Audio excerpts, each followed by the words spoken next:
Welcome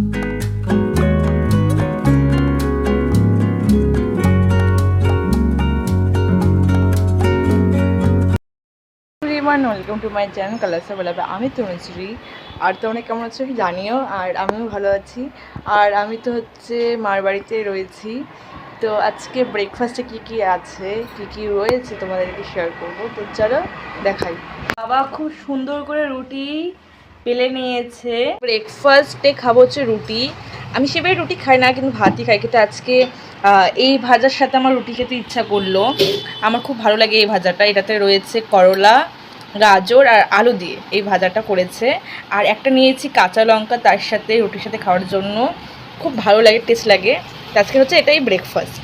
দুপুরে খাওয়ার জন্য মা আমার জন্য আলুর দম করবে। তো এখানে তো সিদ্ধ করা আলু তো তোমরা দেখতেই পারছো আছে, এটা ছুলে রেখে দিয়েছি। এখানে পেঁয়াজ আছে, রসুন আছে আর লঙ্কা আছে। এটা হচ্ছে পেস্ট করে তারপরে হচ্ছে আলুর দম করবে মা।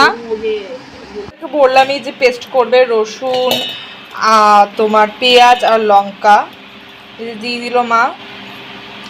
যেহেতু আমি বেশি ঝাল খাই না, এই কারণে মা দুটোই লঙ্কা দিয়েছে। পেস্ট করা হয়ে গেছে মার, এখন রান্না শুরু করবে। তেল গরম হয়ে গেছে, তো জিরা দিয়ে দিল মা, শুকনো লঙ্কা দিয়ে দিল, একটু তেজপাতাও দিয়ে দিয়েছে। যে পেস্টটা ছিল ওটা দিয়ে দিল মা।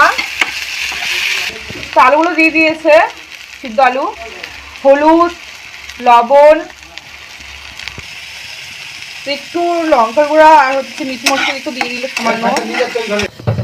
তোমার জল দিয়ে দিয়েছে। এটা ফুটলেই তারপরে একটু সামান্য গরম মশলা দিয়ে নামিয়ে দিবে। তো মার তো আলুর দম হয়ে গেছে, তো তোমাদেরকে দেখাচ্ছি।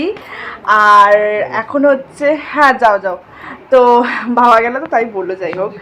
তো এখন হচ্ছে লাঞ্চ টাইম, এখন হচ্ছে ভাত খাবো। আর যেহেতু আলুর দমের সাথে না আমার বেশি না রুটি ভালো লাগে, রুটিও ভালো লাগে, ভাতও ভালো লাগে, মানে যাই হোক। তো আমার একটু মনে হলো যে একটু রুটি খাই, তোমাদেরকে আমি দেখাচ্ছি। এই যে লাঞ্চ, আর এই যে মা আলুর দম করেছে, কি টেস্ট, মানে দেখেই মানে লোভ লাগছে। তো এখানে কি আছে, ভাত, রুটি, ভাজা যেটা সকালে খেয়েছি তোমাদেরকে যেটা দেখালাম, আর তোমার আলুর দম। আর এটা হচ্ছে তোমার কোয়াশ ডাঁটা, সজনা ডাঁটা, কোয়াশ সজনা ডাঁটা আর আলু দিয়ে হচ্ছে একটু ঝোল ঝোল করেছে। এটা আমার খেতে খুবই ভালো লাগে। বেশি এটাতে মশলা থাকে না, এটা বেশি মশলা দেয় না এটাতে, এটা নর্মাল খুব খেতে ভালো লাগে।